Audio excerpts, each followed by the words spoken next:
Maklo, who is a private legal practitioner, acting CEO of the National Petroleum Authority, also is asking how the minority got the details of the said petitions against the Chief Justice, because by law it is not supposed to be made public.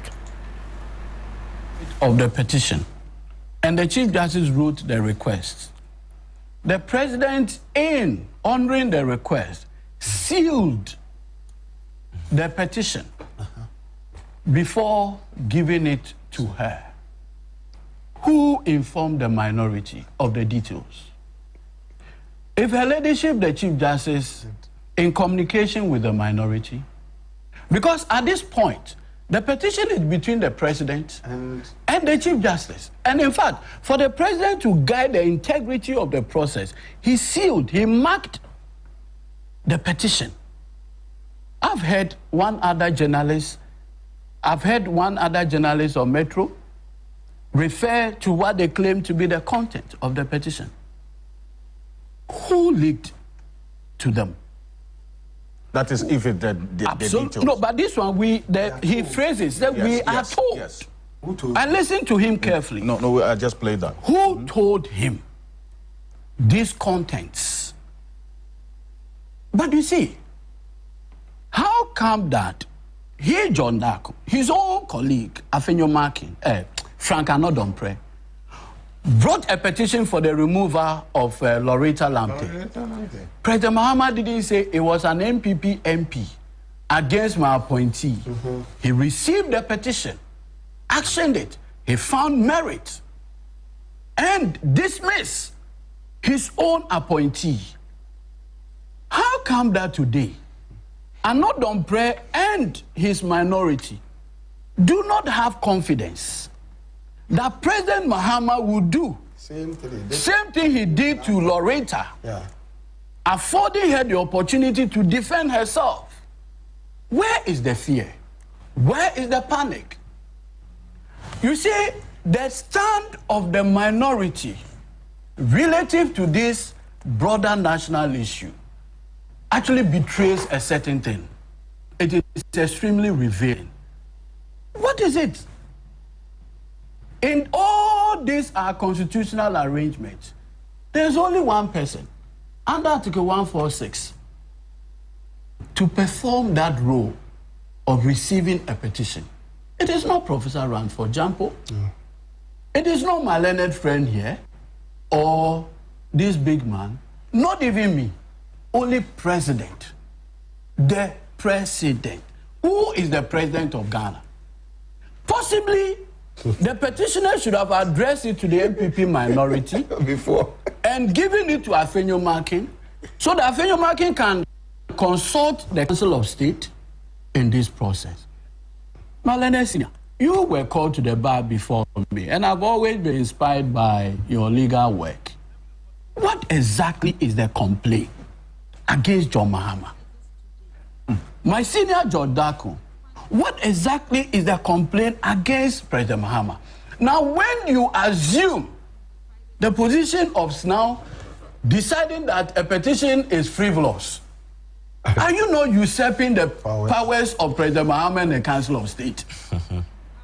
Lawyer Darko, it is rather your conduct that is unconstitutional. As Godwin Ejudita Maklo, he is acting CEO of the National Petroleum Authority, also a private legal practitioner there. Now, the Ghana National Association of Teachers has suspended its planned strike originally scheduled for April 30. This decision comes after President Mahama directed the Ministry of Education to address concerns relating to teacher promotions. Acting through the Minister of Education, Haruna Idrisu, the President directed the ministry to be swift in addressing the concerns raised by the Ghana National Association of Teachers. According to figures from the Ghana Education Service, out of 54,000 teachers awaiting promotion this month, 50,000 have already been promoted.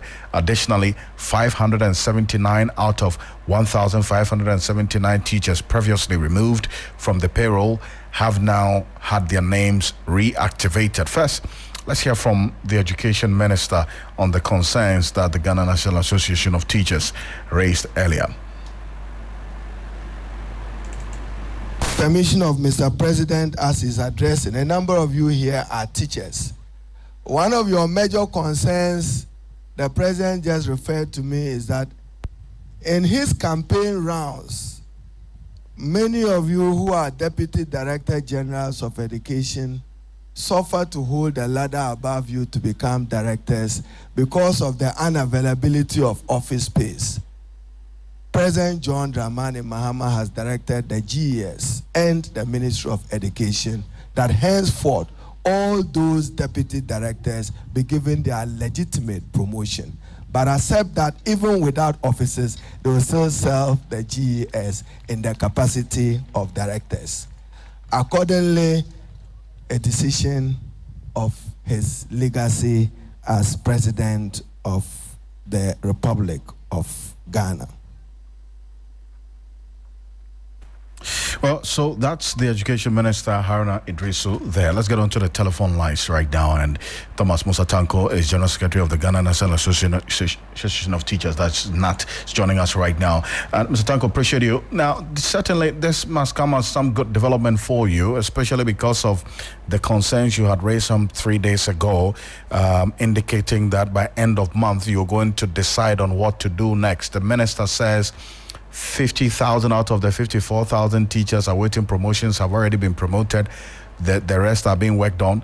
And additionally, 579 out of the 1,579 teachers previously removed from the payroll have also now had their names reactivated. Good development?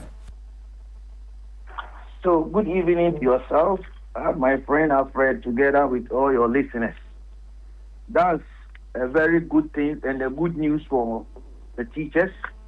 And we want to use this opportunity to express our gratitude to His Excellency, the President of the Republic of Ghana, and also the Honorable Minister for Education, Honorable Haruna Idrisu.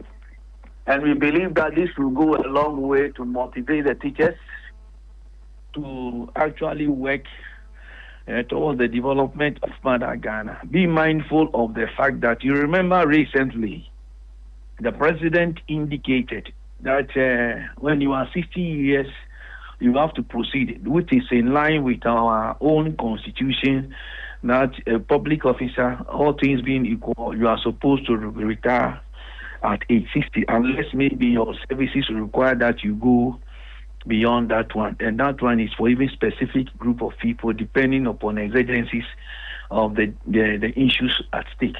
But most importantly, hitherto, if you are in the Ghana Education Service, technically speaking, you are supposed to end at the Director 1.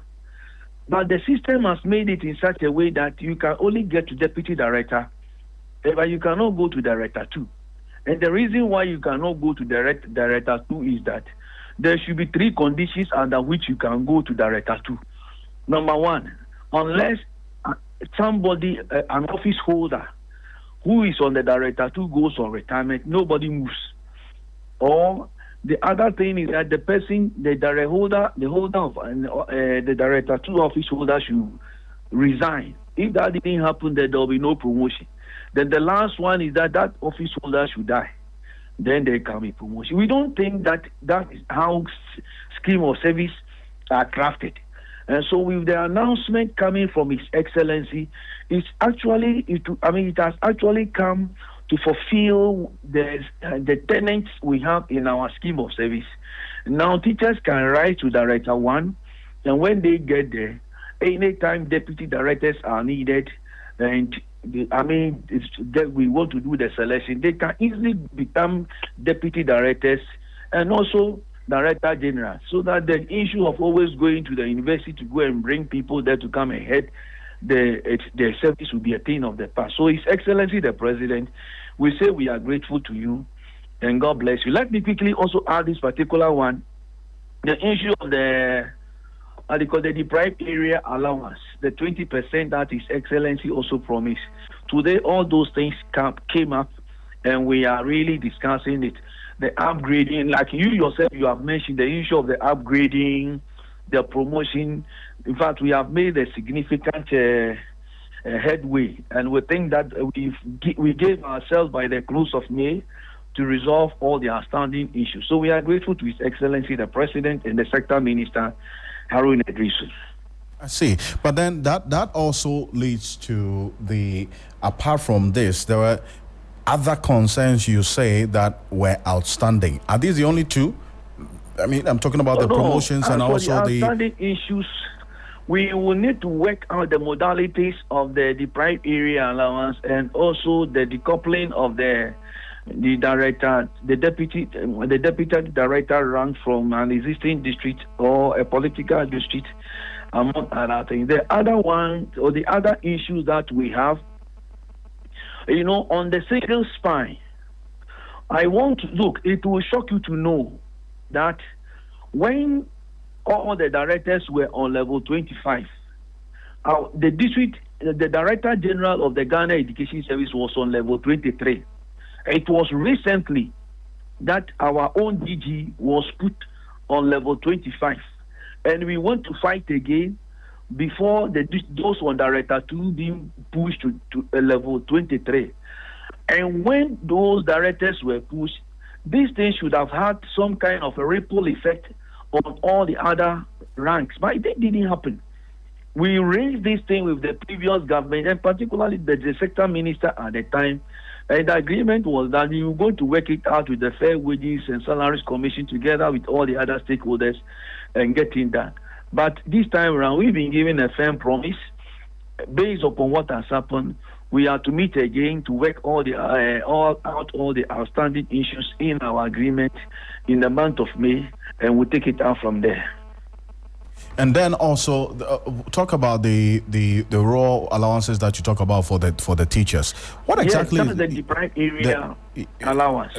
Precisely. Now we did some work on it.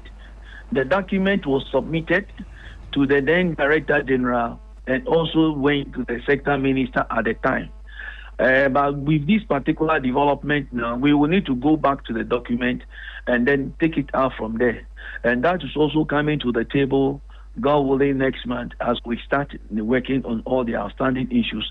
It's also on the table so that teachers who accept postings to the difficult areas or to the deprived areas certainly should have some kind of compensation or some kind of motivation and to go there and serve Mother Ghana very well. And on the matter of, you heard the minister talk about the president's directive. We didn't hear so much about timelines to them. Is it one that you're going to seek some clarity on exactly when these will be fulfilled? No, normally, the sector minister, they get involved in policy matters. And so once the pronouncements have been made, the outstanding issues will have to be done with the Ghana Education Service, the Public Services Commission, and then the Fair Wages and Salaries Commission. So these three bodies will have to meet and work in tandem with the Ministry of Education, and then we get it done. Because at the end of the day, the public sector, the Public Services Commission has a role to play. The Fair Wages and Salaries Commission, when it comes to the issue of remuneration and all those things, they work on it. And the Public Services Commission, like I have said, they essentially look at the issues of corporate governance, placement, who should be where, and all those things. They look at those things. And the Ghana Education Service, being a sector agency, will then coordinate with these or work with these two institutions to get it done with the Ministry of Education having an oversight responsibility over the whole implementation. And I do appreciate your time on this matter. Thank you very much. God bless you. Thomas Musa Tanko is General Secretary of the Ghana National Association of Teachers, NAT. There is live here on Hot Edition on 3FM 92.7, also on Kesme 107.1 in Tamale and beyond. We're live on W 93.5 in Wa and beyond. And we're still keeping an eye on how things are playing out in the northern region because doctors at the Tamale Teaching Hospital have resumed emergency services following Yana's intervention. The doctors suspended the emergency services to patients following verbal exchanges with the health minister, who paid a surprise visit to the hospital. The industrial action left patients in need of critical care and stranded as well. First, we got to hear from the Zangbana Yakubu, spokesperson for the Yana, who addressed the media earlier today on the matter. The recent crisis in the hospital caused by the unavailability of essential supplies and equipment has brought untold suffering to those who depend on your expertise. So we acknowledge the depth of your concerns and the hurt caused by the recent unannounced visit to your facility by the Health Minister. We understand that an apology from the Minister of Health could be a crucial step towards healing and rebuilding trust. As a neutral facilitator, we will convey your concerns to the Minister and encourage him to take the necessary steps to address your grievances.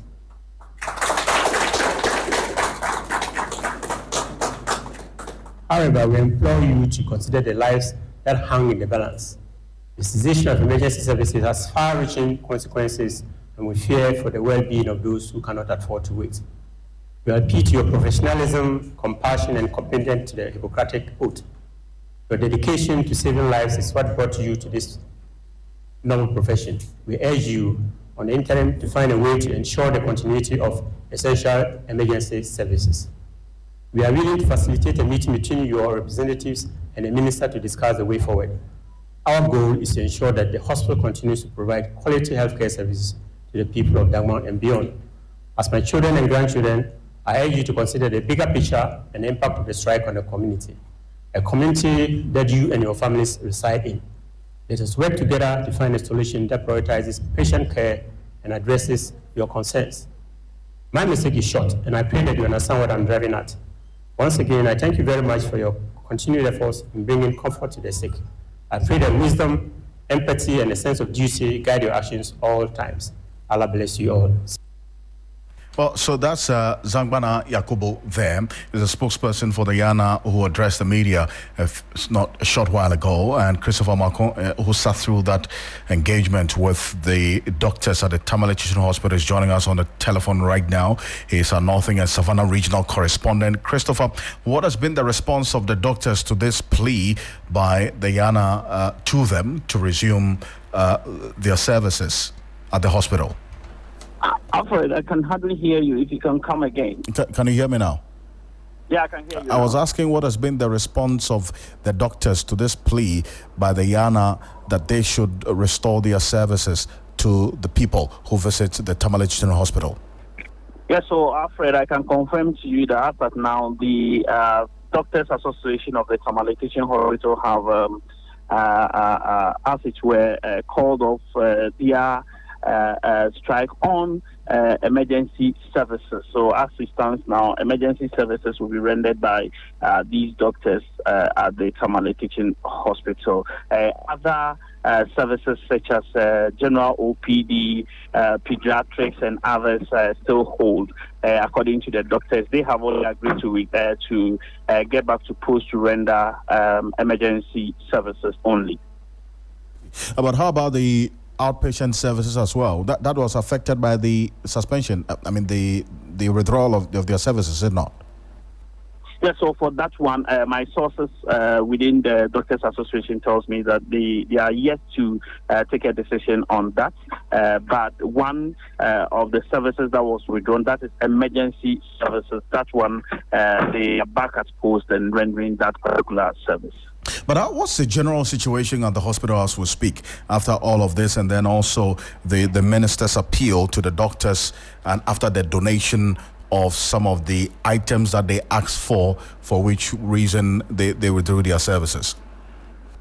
Yeah, so that did not come up for discussion when the media was around, but there was a closed-door meeting between the representatives of the Overlord of Dagbon, Dayana Abukari II, and management, as well as the Doctors Association of the Tamale Teaching Hospital. I'm sure that came up for discussion in that closed-door meeting, but when the media was around, that did not come up. But one thing we know is that the director of pharmacy at the Tamale Teaching Hospital told us that even as of yesterday, management was engaging the test to get back to post. And so within a week, by the end of this week, the doctors will resume all services that they had called off. Chris, appreciate you for this. Thank you so much. He is our Northern and Savannah regional correspondent, Christopher Marco, there. That's an issue that a number of you have been following keenly and also commenting on social media, 3news.com, with a couple of stories on there. The NDC caucus in Parliament saying it will not interfere in the Youth Employment Agency and Zoomlion sanitation contracts.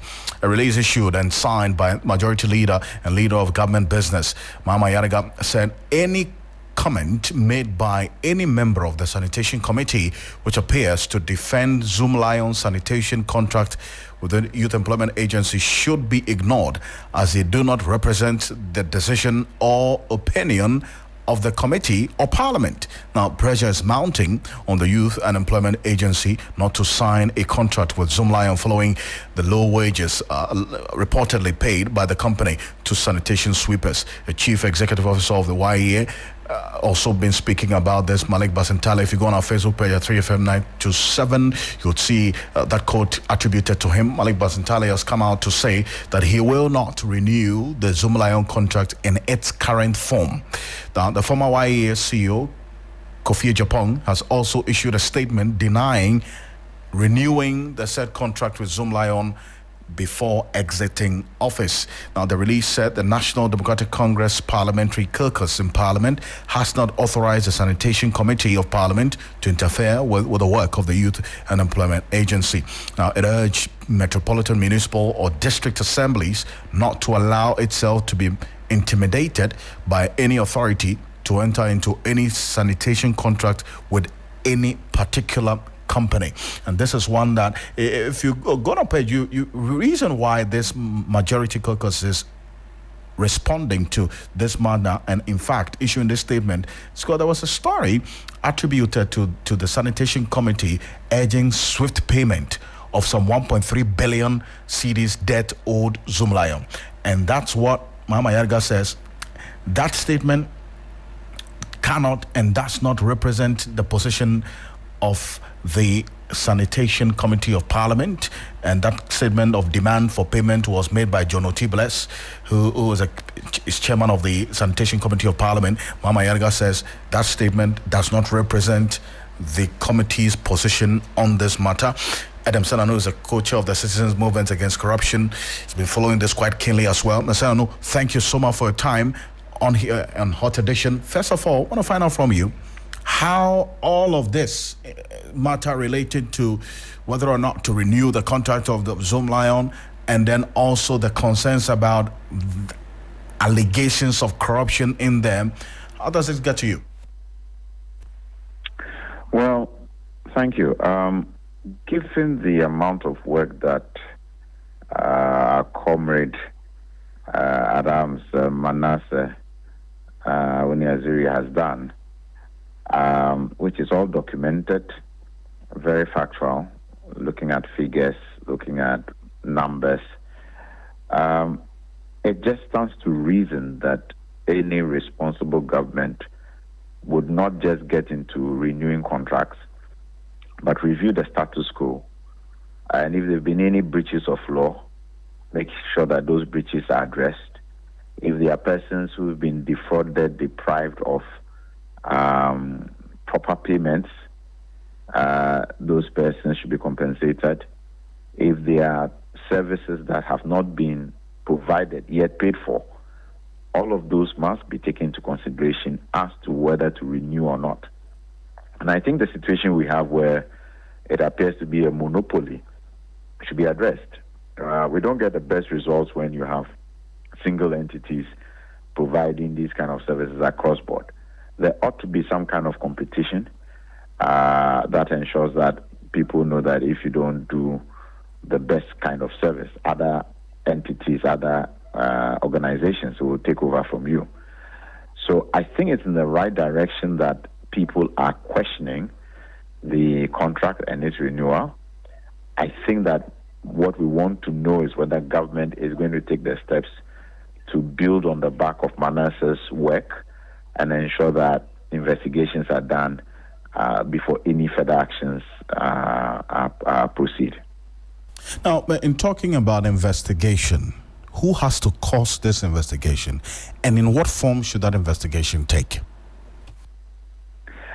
In my view, if the service provider has a contract with government, the entity of government that is supposed to be receiving the services, for which civil society and other entities have done investigation and say, look, this is not actually providing the quality of service, nor is it actually meeting the needs of the people.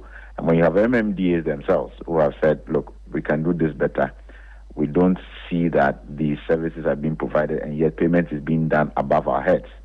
I mean, I'll bet to the fact that the president's decision to make sure that 80% of all, the resources go directly to the MMDs means that now they have control. But in spite of that, the question is this somebody who in the past has not provided services? It is the service recipient who needs to do the investigation and draw a conclusion whether the service provider deserves to have a renewal or not. So in this instance, is the Youth Employment Agency? Absolutely. But then again, considering the details of the said letter, in fact, a statement from the majority caucus signed by the majority leader, Mama Irega, on this particular issue, and which is coming on the back of a demand made by the chair of the sanitation committee, an NDC MP, John O.T. Bless, appealing to government to pay some 1.3 billion cedis debt owed to Zoomlion. And then the majority caucus comes out to say, you know what, this statement by John O.T. Bless doesn't represent the committee's position on the matter. We do not want to get into it. How does all of this play out for you? I mean, it's really intriguing. I mean, why should a minority, be saying pay Zoomlion? And the evidence has been that every time Zoomlion is being paid, there are many people who say they haven't performed or provided the services that they are being paid for. And that's the reason why a thorough investigation is merited. But yes, it's intriguing. Why should a minority be saying this when they know that MMDAs, as well as other parties, have highlighted and emphasized that the service delivery is poor? So one needs to take that into consideration. I'm glad that the majority are saying, look, it's not the parliamentary committee that's giving any endorsement to this, and so we should all ignore that. I'm glad that Malik Basintale has said that he's not going to renew, except that the tail end of his comment, in its current form, I find interesting. What does that mean? Does that mean in another form? That's not what we want to hear. What we want done is let's have a thorough investigation of whether this organization even merits a renewal at all. And why don't we have other competitors so that we ensure that we get value for money?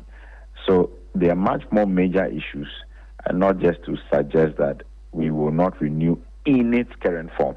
I think that part of the statement is something he may want to review and reconsider. If there is a thorough investigation, we might arrive at a point where we'll see that Zoomlion does not deserve a renewal. And so let's not jump the gun.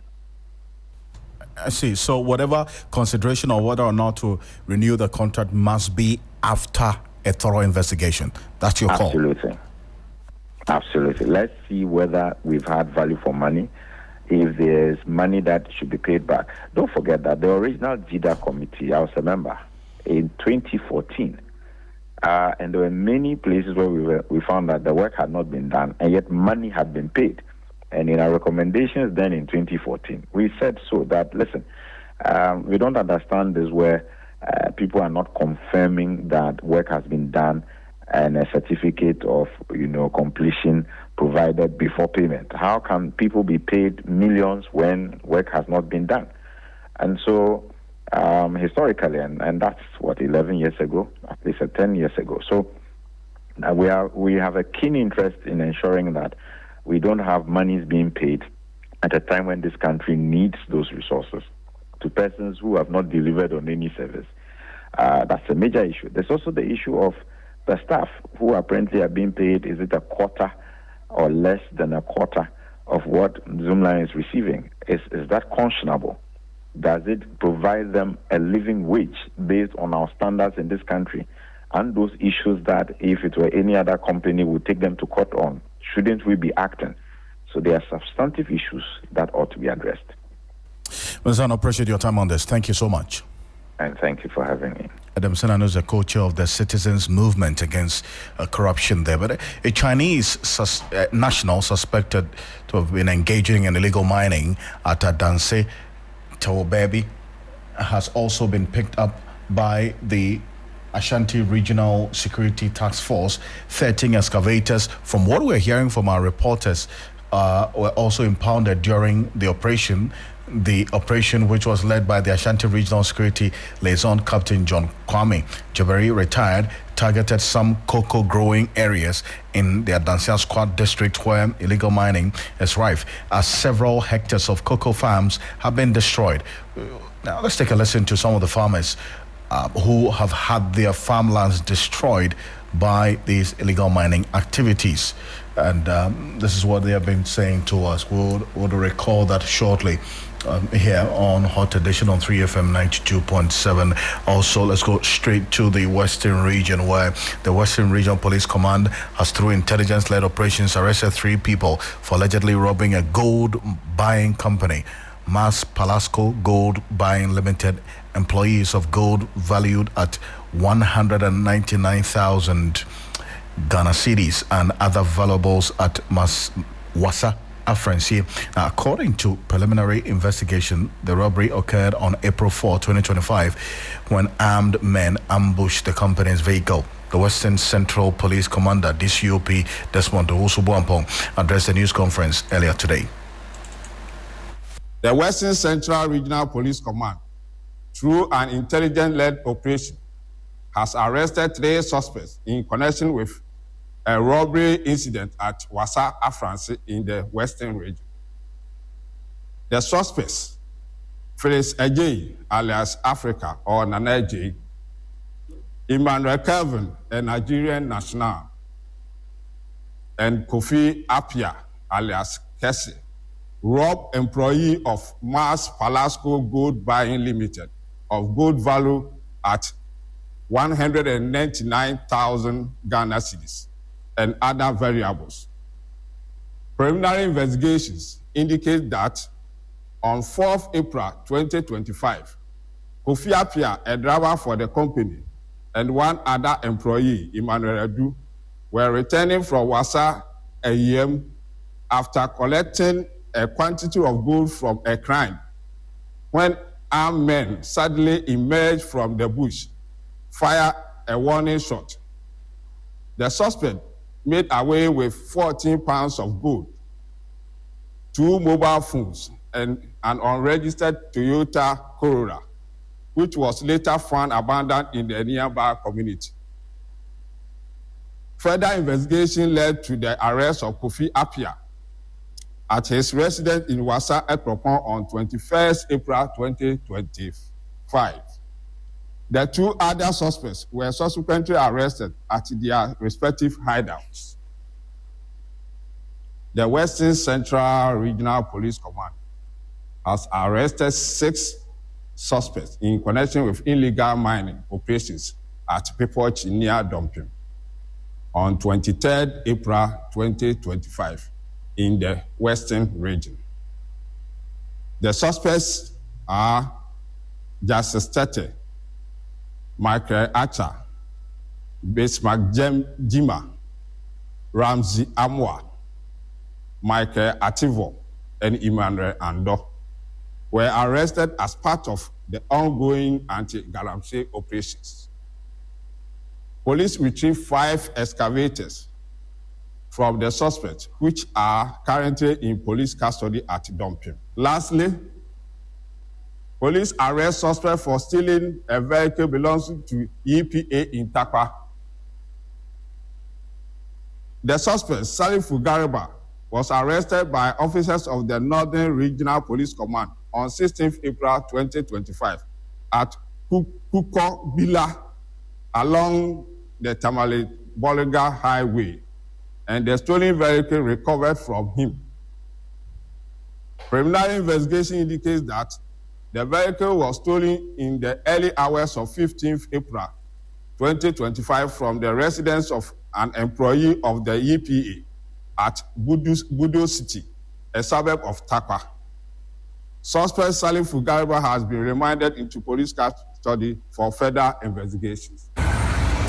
Well, so that's the detail we just received from the Western and Central Regional Police Commander there, DCOP Desmond Osubuampong, giving us details of this robbery of some 3 persons who work with the Mass Palasco Gold Buying Limited of some 199,000 cedis worth of gold and other valuables at Wassa and Francier. It's live here on Hot Edition, but let's go straight to the Ashanti region from the Western region, because the chiefs and people of Yeneyene are demanding an independent investigation into the fatal shooting of a mourner by military personnel on Thursday, April 24. The incident, which also left 3 other persons injured, has sparked outrage, with calls for the perpetrators to face justice. Preliminary reports reveal that a group of mourners were on their way to bury a deceased friend when a military truck stopped them after spotting one mourner, Akwesi Lala, also known as Koshivi, who is deceased now, wearing a military camouflage uniform. Eyewitnesses say the soldiers attempted to forcibly remove the uniform, leading to a confrontation. In the ensuing altercation, a soldier allegedly shot Lala in the head killing him instantly. The military then reportedly fired additional shots, injuring 3 other persons. Now, while acknowledging that civilians are prohibited from wearing military attire, Nana Amamping Boateng Chum II, chief of Yeneyene, insists that such an action should not result in extrajudicial killings. Take a listen to the chief.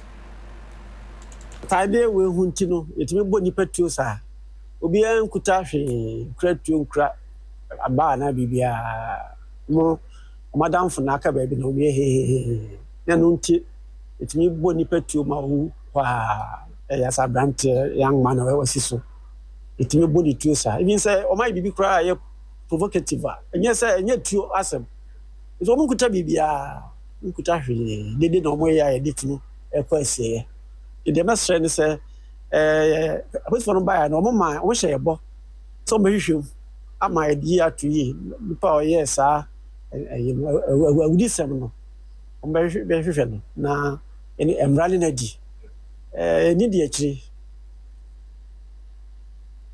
That's the chief there, Nana Amamping Boateng Chum II, the chief of Yeneyene. Now, the Ashanti Regional Police Command has also launched a full-scale investigation with forensic teams retrieving bullet cases from the scene. Meanwhile, the National Democratic Congress Ashanti Regional Executives visited Yeneyene to console with the bereaved family and also assure them of the justice that the chief is asking for.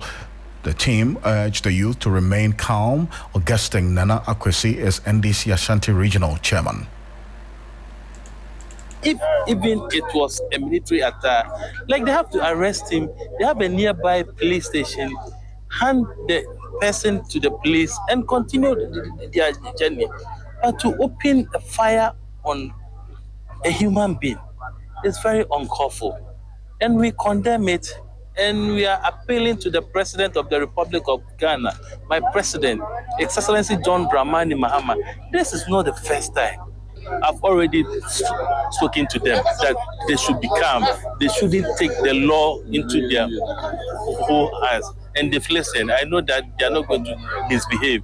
They are going to be calm. But what they need is justice. If justice comes, I think everything will be okay.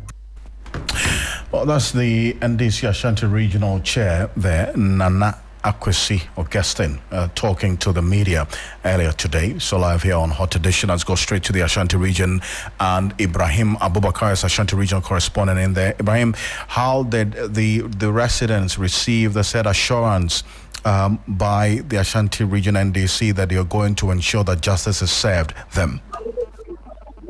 Well, they want authorities to walk the talk, because for most of them, they are not even too convinced, because they are saying that similar event has occurred in other areas, and the investigation has not come to light. It's not something that they've seen any positive outcome from it. So they are not even confident in the investigation that the police say they will be conducting.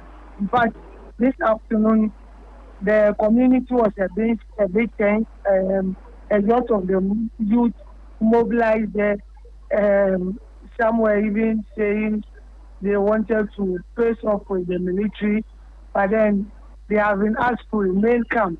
The assurances are coming from all quarters, from the police, from other stakeholders, that they will ensure that justice is served. Now the police are even reaching to the military high command to be able to identify the one who shot Lala and bring him before them. For them, even though they know that wearing of military attire is illegal in a sense, it shouldn't warrant to shooting and killing of an individual. They were expecting the military to act professionally, at least arrest that individual who was wearing the attire and hand him over to the police. But that didn't happen. And for most of the youth, like the chairman said, they are fed up there because they say this is one too many of the military attacking the civilian unjustifiably, and also to the extent of shooting and killing them. So this time around, they want to see an action being taken. They don't want the talk. They want to see authorities doing something about it, so that at least they know that they've lost a friend, a family. The investigation will not bring him back, but at least if justice will serve them, it will somehow assuage their pain. Right, and paint to us what the town is like as we speak as a result of this incident that's left one person dead and 3 others injured. Well, for now, very calm, but you go there, you see a lot of the youth who have mobilized. In fact, that area, most of the youth there are into mining, and I can even say some are into illegal mining, which is guaranteed, and that is the activity that most of the community members know Lala to be engaged with, together with other colleagues. So today they couldn't go to work. They were there in their numbers in groups, and they were discussing those issues. For the 3 who are injured, 2 have been stabilized, and we have even been told that hopefully by tomorrow they will be discharged from the government hospital.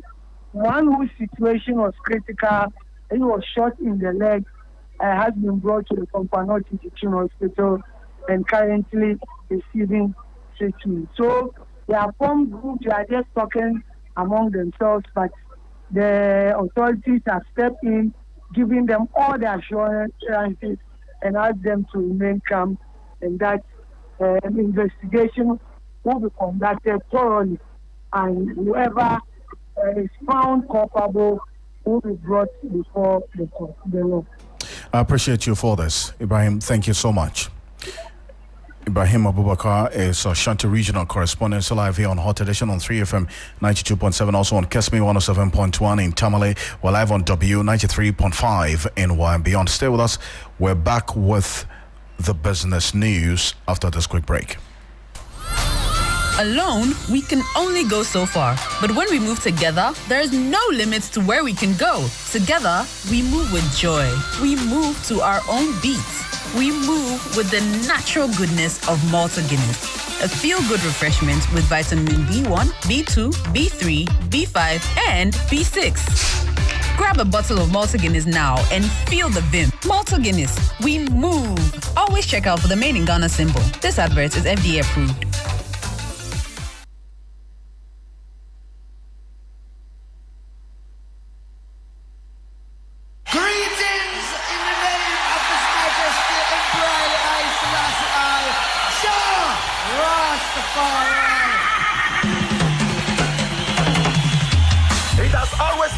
a journey of Pan-Africanism and consciousness. It is your regular taxi driver with the urban blend and 3FM 92.7 in living stereo every day, Monday to Friday from 12:30 p.m. to 3 p.m. This is the show everybody listens to, so your business will certainly do well here. My name, Black Rasta. I am the rootical, heatical, Don Gargan. More fire. Come forward. I think I chica fankare. Azure ya chica fankare. Abama ta chica fankare. 3FM, your urban lifestyle radio.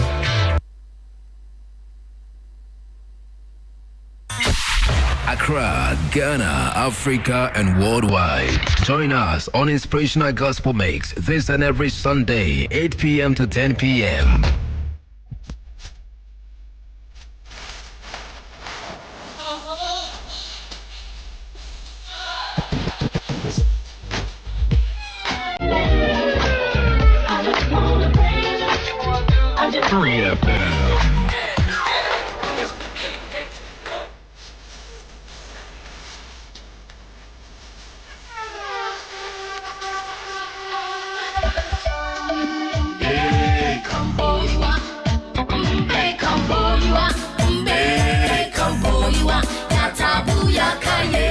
What is your favorite scripture? Well, my favorite scripture is Romans 8:28, and it says, all things work together for the good to them that love the Lord. Kwame, that is absolutely my favorite scripture. Yes, your Inspirational Gospel Mix, a moment to get inspired with the best of inspirational songs and interviews to get you prepared for the new week. Every Sunday, 8 p.m. to 10 p.m. with me, your big brother, Kwame Adu, mixing G, mixing gospel. You can't miss it. You are blessed as you listen. 3FM 92.7.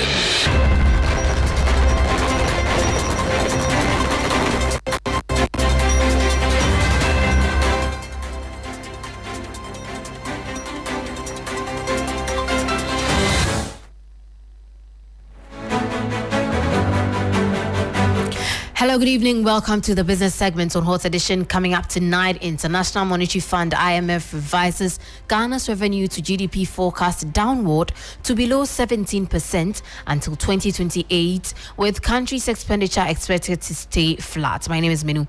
For details of these and more lined up for you, please stay.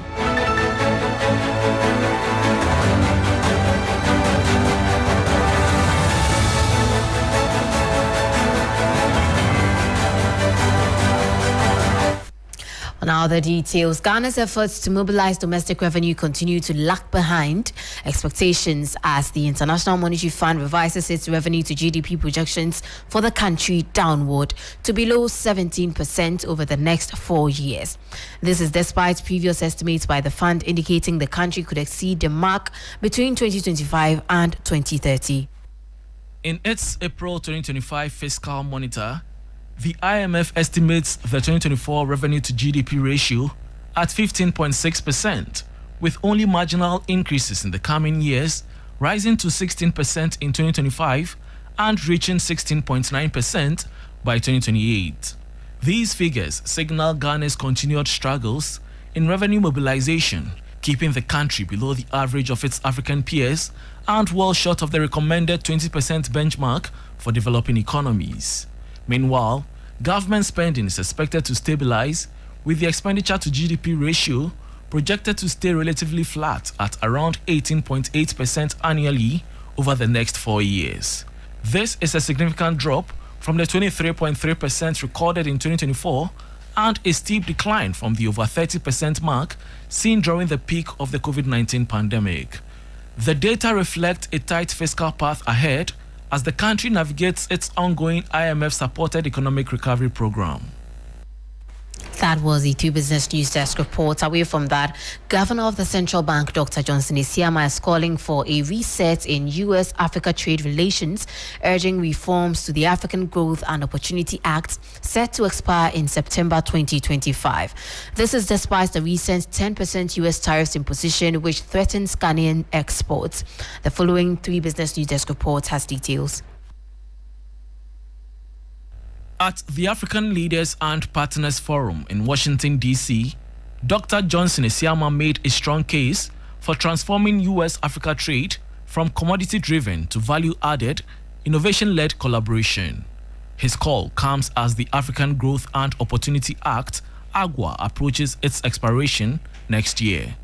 Dr. Esiama warned that the current trade structure is no longer sustainable and urged U.S. policymakers to reshape AGWA to reflect Africa's industrial ambitions, support digital trade, and reduce barriers for small exporters. His remarks follow the recent 10% reciprocal tariff imposed on Ghana by former U.S. President Donald Trump, a move expected to affect cocoa, textiles, and timber exports, which have benefited from AGWA's duty-free access.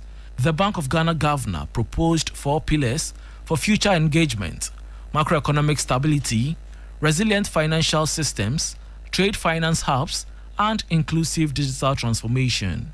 He said the future must be co-created, not extractive, if trade is to drive mutual prosperity across the Atlantic.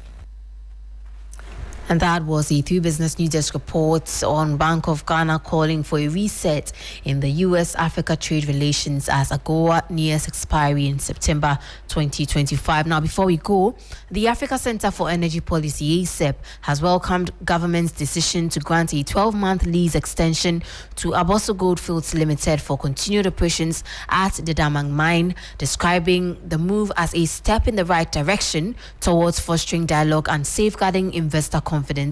However, policy lead for mining and minerals at ACEP cautioned that mining remains a capital-intensive and high-risk venture that cannot thrive on patriotic aspirations alone. Compared to the initial abrupt decision to not renew it from that instance, we think the window of a year to have conversations around it is plausible. What we do think, however, in terms of the eventual uptake of the concession, in terms of the ownership aspirations of government, is what we really have further questions in terms of the capital requirements of the projects, and also we are not very clear exactly how government intends to fund the project, because we have indications that the project requires still significant investments to sustain its operations in excess of some 600 million USD, and we are not sure government has communicated exactly how it intends to fund this. That was policy lead for mining and minerals at ACEP, Eliasu Ali there. And that brings us to the end of the business segment on Hot Edition. For more stories, please check out our website. It's 3news.com. My name is Minu. Afrobil is on standby with the sports news. Please stay with us.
Hello there, good evening and welcome to the sports segment here on the 3FM Hot Edition. My name is Bill Lishen. Now, some breaking news coming in. Mamelodi Sundowns have advanced to the CAF Champions League final after defeating Al Ahly on away goals rule. Now, the game ended 1-1 at the home ground of Al Ahly, which means that Al Ahly have failed to qualify for the final. Now, remember that the Egyptian side have won the competition 12 times and are the record winners of that competition, and so a very big achievement for Mamelodi Sundowns. And also some breaking news coming from Spain.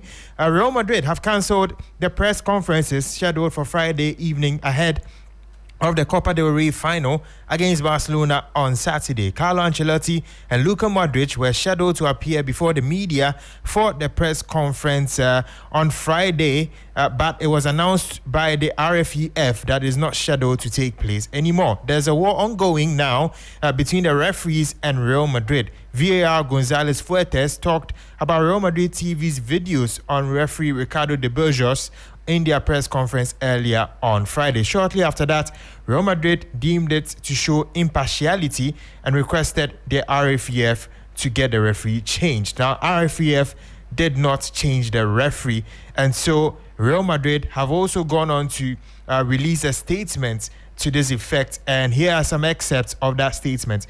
They consider the public statement made by the referees designated for the Copa del Rey final scheduled to be held tomorrow, April 26, 2025, to be unacceptable.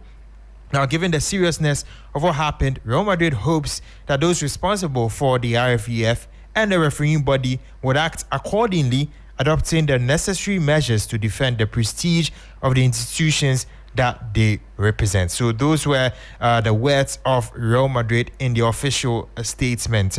Now, going to CAF-related local football, Ghana under-15 girls remain flawless after day 3 in the ongoing African School Championship, recording 3 wins from 3, making a place in the finals of the competition as a result. My colleague Andrew Sifabanfo, who has been covering the games, gives a comprehensive overview of what has been happening in the competition. We'll get you that comprehensive overview of what has been happening. But away from that, still on the CAF African Schools Football Championship, Asamoah Gyan has advised the young players to master the basics and stay consistent in their journey to the top. Yeah, my message for these kids who don't have the opportunity to play is to learn the basics. You have to start from grassroots. Sometimes they lose confidence because they feel they are not good. But it's consistency, it's patience. You go through the process, and then you don't give up. When you start something early without even knowing anything about it, sometimes they give up. But I would say if you want to play football, just be patient and go through the basics, listen to your manager or the coach and everything, and then you'll get there. It's all about consistency because we have a lot of players without talent, but because of their hard work and the focus and the dedication, they play to the top. So why not? They can. Now, Asante Kotoko legend George Kennedy feels Karim Zito is a game changer who can help the club win the Ghana Premier League and the FA Cup. Following the dismissal of Ogum, Kotoko's management named Zito as the club's interim coach in order to streamline the club's operations. George Kennedy, in an exclusive interview with 3 Sports, revealed the season is not over yet for Kotoko, who are 6 points behind BBNE Gold Stars. The background of Coach Zito, I think he can do it. It is not over. 6 matches to go. When you multiply 6 by 3, it's 18. 18 can make a lot of difference. So I think it's not yet over. And then looking at the background of Coach Zito, he's a game changer, as I know him. And then with his international experience, for him qualifying Dreams FC to play Africa, I think he can do it. Only that if he's going to get all the needed support and the logistics, that will make him perform better. If you are going to provide all this things for him, I think he can perform. It's possible. I would say it's possible. The 6 points difference is just about 2 matches. When BBNE goes that drop 2 matches and Kotoko wins 2 matches, we are at par. So it's possible we can do it. We are just praying that there will not be more injuries with the players, and they will play together, forget about what has happened between them, and then maybe Coach Ogun. That was Kennedy George there speaking. Now, the head coach of Mediama Sporting Club, Ibrahim Tanko, has noted that his team has moved on from their defeat to Gold Stars in the Ghana Premier League last weekend. Speaking in a pre-match interview ahead of the weekend's encounter against Young Apostles, Coach Tanko says his players have prepared well and are ready to battle for all 3 points. I think we put everything behind us, and definitely they know and the kind of performance they put over there and deserve these points, like you said. And we have our next game, home game, I think, and this is what we have to concentrate on, and I'm sure that the boys are ready to. That was Ibrahim Tanko, the head coach of Mediama. And here are the fixtures for round 29 in the Ghana Premier League. Accra Lions versus Bechem United, Mediama versus Young Apostles, Salmatex versus Holy Stars, Brekum Chelsea versus Nations FC, Asante Kotoko versus Aduana, Legon Cities versus Heart of Lions, Karela versus Dreams, and Vision FC will be facing Bibiani Gold Stars. Now, currently, Bibiani Gold Stars are on top with 53 points. Nations FC are second with 51. Hearts of Lions third with 47, and Asante Kotoko fourth with 47, while Hearts of Folk are currently fifth with 45 points after being awarded 3 points and 3 goals from the Nswatraman game. Remember that the Nswatraman have already withdrawn from the Ghana Premier League. Now, away from the local setting, let's head up to Europe, where Leicester City has announced that their club captain Jamie Vardy will leave at the end of the season, but intends on continuing his playing career away from the King Power Stadium. Announcing the news earlier, the Foxes described Vardy as, quote, our greatest ever player. The 38-year-old striker joined the 2015-2016 Premier League champions from non-league side Fleetwood Town in 2012. Vardy is the club's record Premier League scorer with 143 goals, and in all competitions has scored 198 goals in 498 appearances. He scored 24 times in the 2015-2016 Premier League campaign, helping Leicester to win that championship. Here's head coach Ruud van Nistelrooy speaking about the importance of Jamie Vardy. Over the 13 years that he played, many highs and lows, and I think what he stands out in is his loyalty to the football club and taking responsibility for the football club and doing everything possible to be the best he can be and perform. So he was there in through thick and thin. Always providing the typical Jamie Vardy way of playing, aggressive, quick, really quick, intuitional player. And that was Ruud van Nistelrooy, the head coach of Leicester City, speaking on Jamie Vardy, who will leave the club at the end of the season. Now, Liverpool head coach Arne Slot admits his side have a big responsibility to fans to win the Premier League at Anfield. The Reds can win their 20th Premier League title on Sunday if they win or draw against Tottenham. First of all, that's a big responsibility because we are aware of the fact that the last time this club won the league, it was COVID time. So everybody is looking forward to Sunday. But we know that there's still a job to be done, and that's at least 1 point. And that's what we know, and hopefully our fans know as well when they come to the stadium, that they support us in the best possible way they can, which they've done the whole season, and are aware of the fact that we still need a point. And that's something we are definitely aware of here inside this building. So it's a nice game to look forward to, but it's also a responsibility we have for Sunday.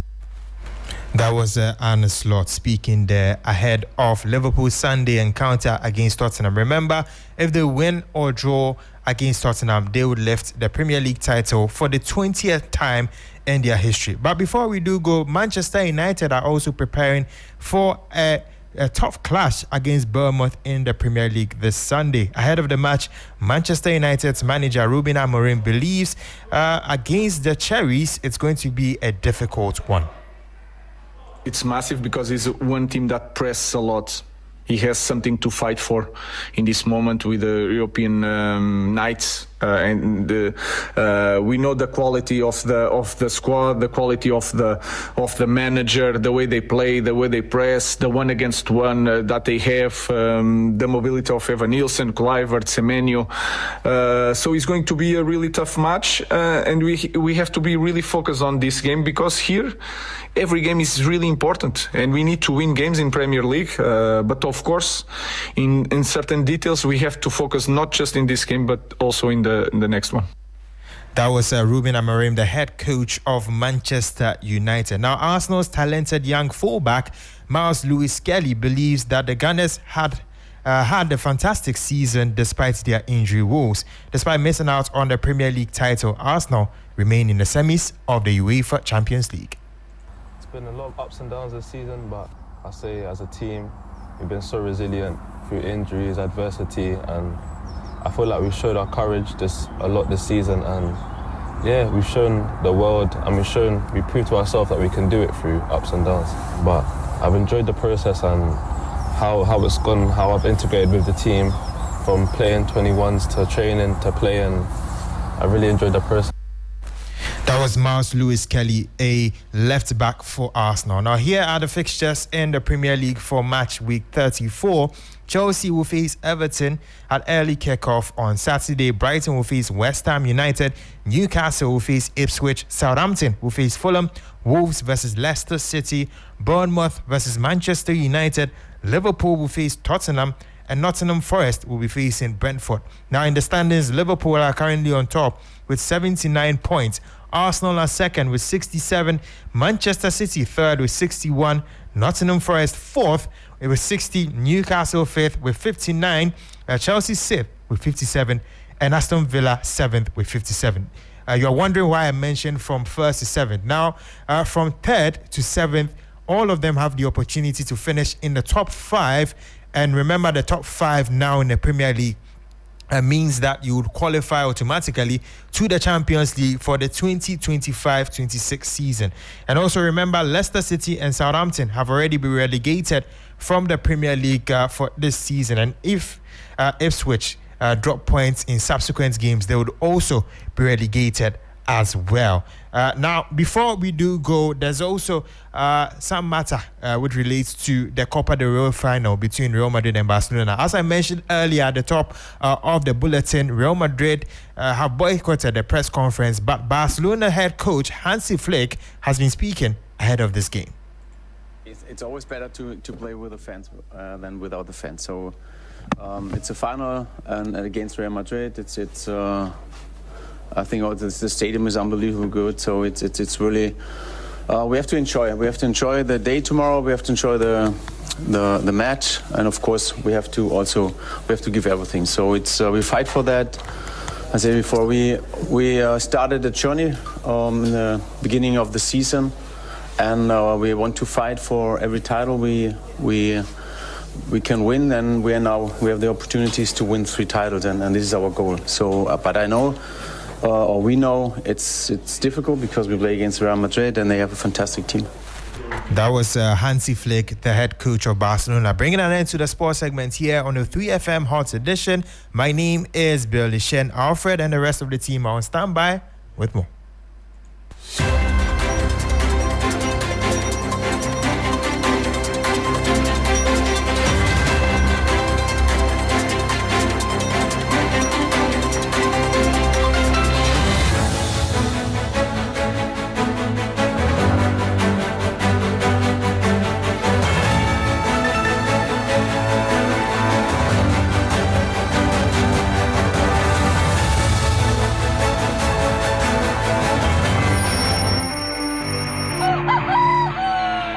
Early every weekday because of you, to keep you on top of your game. Yeah! You are at the center of our universe. That's why we make it a duty to serve you only the freshest, hottest news and entertainment. When you want it, where you want it. Good morning, Ghana, Africa, and the rest of the wonderful world. Welcome to Sunrise on 3FM 92.7. Start your day well informed. Start with us on Sunrise on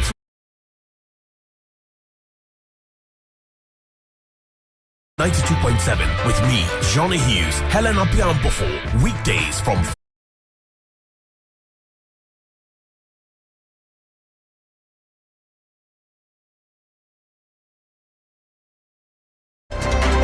Welcome back.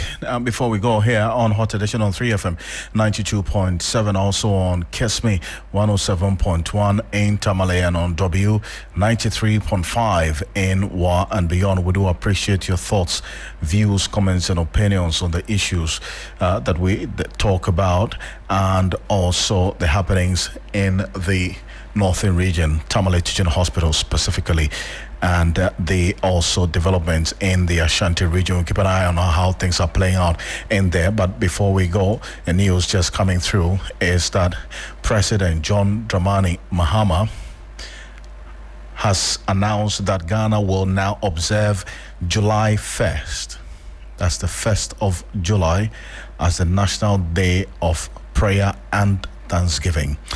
Got the details of it on 3news.com, so make some time and visit 3news.com and join me and the rest of the team at 10 p.m. for Ghana Tonight, and then also tomorrow morning at 7 a.m. for The Key Point, where we bring all the key issues that are of concern to you, the Ghanaian people, and we assemble the right minds to discuss the matters dispassionately in the interest of you, the Ghanaians.